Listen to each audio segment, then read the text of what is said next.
So once I click the export button, it opens up Adobe Media Encoder. It takes a long time for Adobe Media Encoder to open. Maybe if you have a brand new computer, it takes less time. So you might have to wait a little bit. So this opens up an interface that looks very complicated, but actually what you have to do is not very complicated. Most of the stuff here you could just ignore. So mine actually opens up and is ready to go. It's in the queue.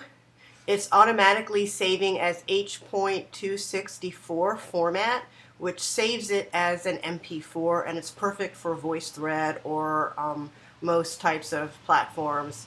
I've chosen YouTube 480 pixel standard definition. There's a list to choose from. And it's going to output it to my desktop, and it's ready. So all I have to do is click this green button.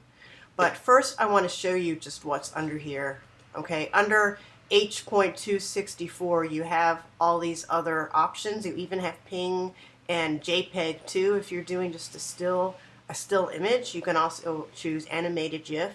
But for now, make sure that H.264 is chosen because that's what's going to work well for us. Okay. So the second one is another series of options. YouTube goes off the bottom of my page, but I chose YouTube 480p SD.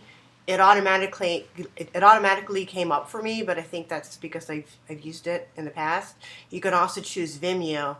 Now, for the purposes of this class, choose standard definition and not high definition because it will be a smaller file size.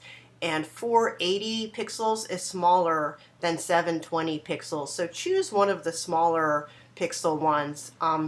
If you export it and it looks just too pixely, then you can export it again at something higher and see how that looks. Because it doesn't change your original animate file, it's just exporting it into a different file. So you always have your original file and you can always export it into some other format.